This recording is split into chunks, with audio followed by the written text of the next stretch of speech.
Précédemment dans Time to Shine. Ces derniers mois, mais je reviens pour briller par mon contenu, pour vous proposer 10 épisodes d'une série de podcasts que j'ai appelé Time to Shine. C'est le moment de briller, c'est le moment de se réveiller. Et on va le faire ensemble. Ensemble, on va se réveiller. Ensemble, on va décider de prendre en main nos vies et nos objectifs. Et pour ça, dans les 10 épisodes, on va explorer l'atteinte de nos objectifs, mais aussi et surtout le côté mental. C'est-à-dire que oui, on a des objectifs, on veut les atteindre. Maintenant, il y a le côté échec, parce que c'est pas parce qu'on a décidé d'atteindre nos objectifs qu'on va forcément le faire. On va forcément échouer. Maintenant, comment on réagit face à l'échec? Comment on parvient à vaincre, la procrastination? C'est ça qu'on va voir tout au long de ces épisodes. Et dans le premier épisode d'aujourd'hui, on va voir comment reprendre sa vie en main en 5 étapes. Could you play that song for me? It's my favorite song.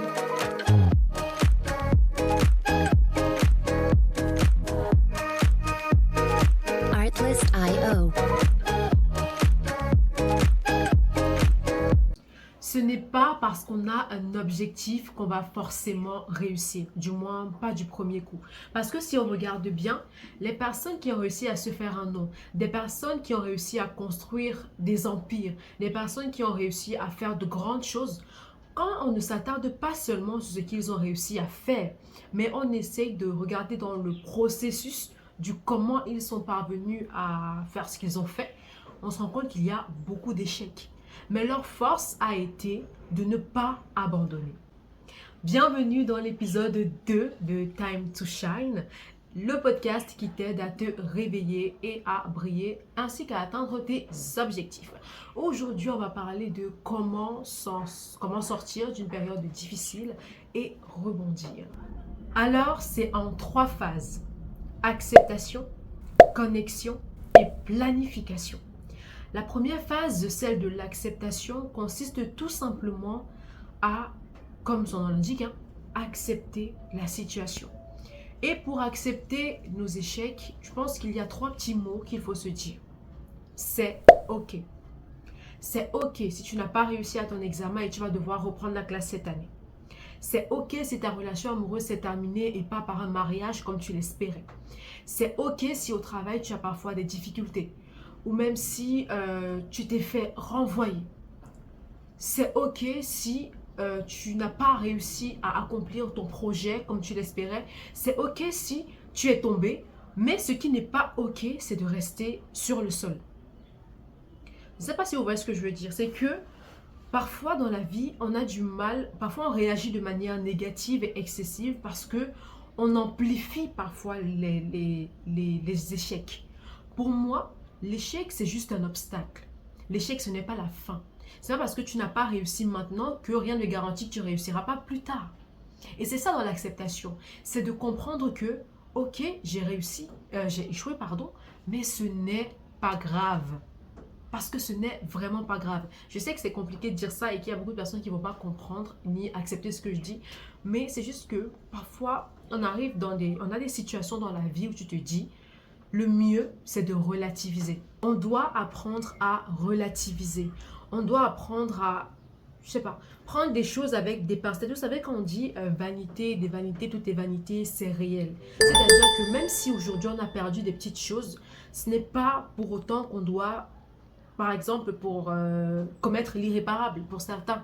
Par exemple, on connaît des jeunes qui, parce qu'ils n'ont pas réussi à leur examen cette année, on connaît des personnes qui, parce qu'ils ont trouvé que leur vie n'allait plus dans le sens où ils voulaient, il fallait, voilà. Mais est-ce qu'on est vraiment obligé d'en arriver là? Moi, je ne pense pas.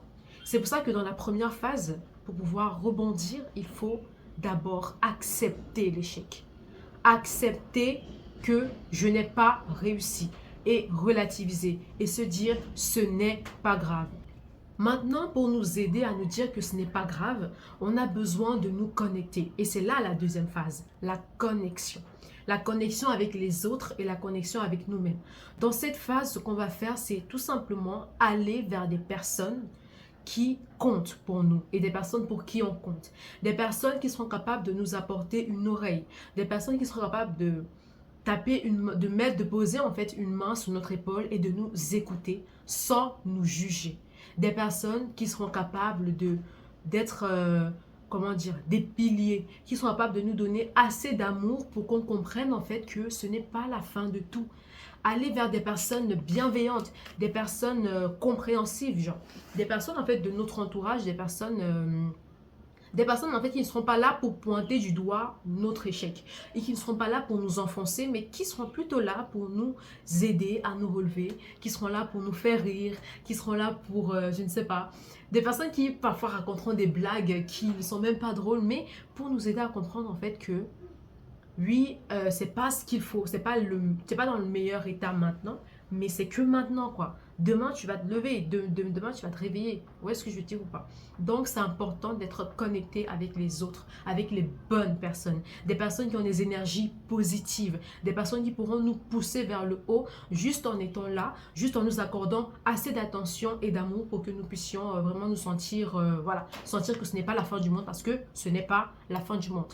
Et il faut également nous-mêmes prendre du recul sur la situation, ne pas agir directement, ne pas, voilà, ne pas laisser parler ses pulsions du moment et vraiment prendre du recul. Et pour ça, on a besoin d'être encadré, on a besoin d'être entouré. Aller vers ces personnes-là, parler avec elles, discuter, libérer votre cœur. Si vous n'êtes pas le genre de personne à facilement vous exprimer, facilement aller vers les autres, écrivez.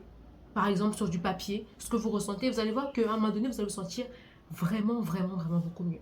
Écrivez-moi, je ne suis pas le genre de personne.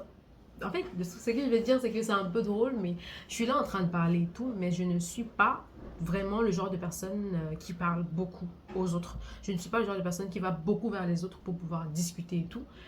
Mais quand moi je suis dans une situation comme ça, tout ce que je préfère faire, c'est écrire.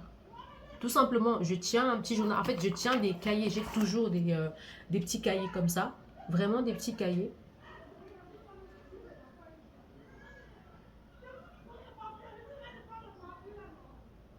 Les enfants. Les enfants. Oui. Oui.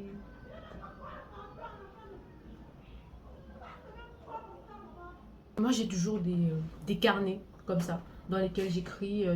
Toujours des petits journaux dans lesquels j'écris quand je n'arrive pas forcément à m'exprimer. Donc, ça peut aider plusieurs personnes. Ceux qui n'ont pas la possibilité de facilement aller vers les gens, vous écrivez et vous faites lire aux personnes. Et ça va vous aider à peut-être débloquer la conversation. Vous voyez ce que je veux dire ou pas? Donc, c'est important d'aller vers les autres.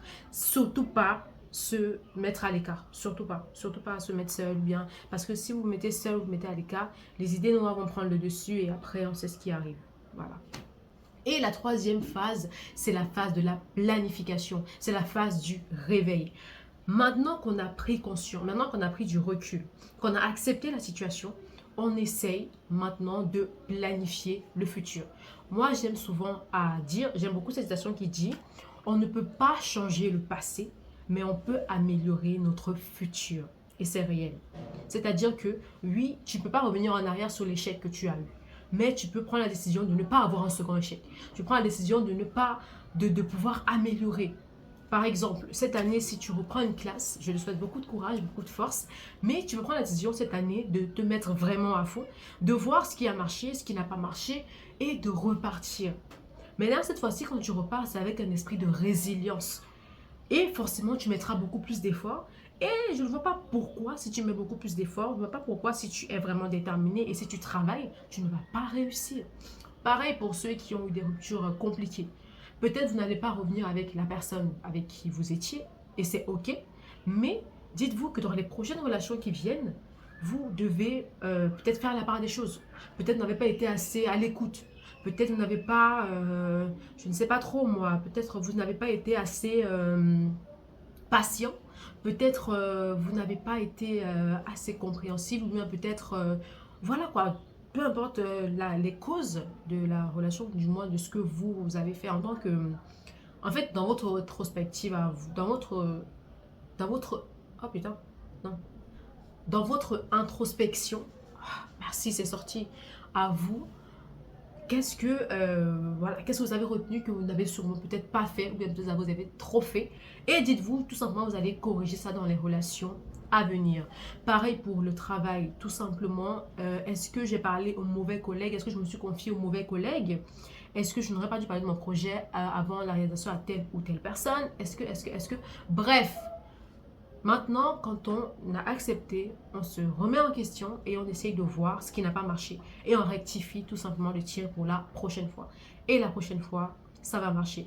Parce que si on a passé vraiment les 3 étapes, la prochaine fois, c'est la bonne. Voilà. Ok. Alors, c'était tout pour l'épisode 2 de votre podcast Time to Shine. Si vous n'avez pas encore regardé le 1, n'hésitez surtout pas à aller checker après cette vidéo. Likez, commentez, partagez et abonnez-vous. Ça fait vraiment plaisir. Merci énormément déjà pour tous les retours que j'ai eus par rapport à l'épisode 1. Et j'espère qu'on pourra continuer comme ça. Rendez-vous mercredi à 17 h. Si vous avez remarqué, j'allais poster dans l'épisode 1. J'ai dit que je posterai la vidéo dimanche. Mais sauf que je me suis rendu compte que le dimanche, c'est pas vraiment une journée pour moi. Quand je parlais de dimanche, c'est parce que j'ai remarqué que d'habitude les youtubeurs justement postaient beaucoup plus de vidéos le dimanche, mais je me suis rendu compte en fait que moi ça n'allait pas avec mon train de vie. Parce que le dimanche c'est une journée où je suis super occupée, il y a la messe, après il faut que je travaille, il faut que je cuisine et tout ça. Donc bref, c'est vraiment le jour où je suis le plus occupée. Et le dimanche des autres en fait pour moi c'est samedi. Parce que c'est samedi que je fais le moins de choses. Parce qu'après les travaux du matin, il n'y a pas énormément de choses que je fais le samedi. Donc je me suis dit, c'est mieux pour moi de poster le samedi parce que j'ai plus de temps. Là, je libère mon dimanche et voilà. Donc c'est pour ça que maintenant les vidéos seront mercredi et samedi. Mercredi à 17 h et samedi à 15 h. J'espère que ça vous aura plu. Donc rendez-vous samedi. Voilà. N'hésitez surtout pas à aller me suivre sur mes autres réseaux, s'il vous plaît, Facebook, Instagram, TikTok et Snap. Pour ceux qui veulent m'ajouter sur Snapchat, c'est cool. Voilà. Ciao!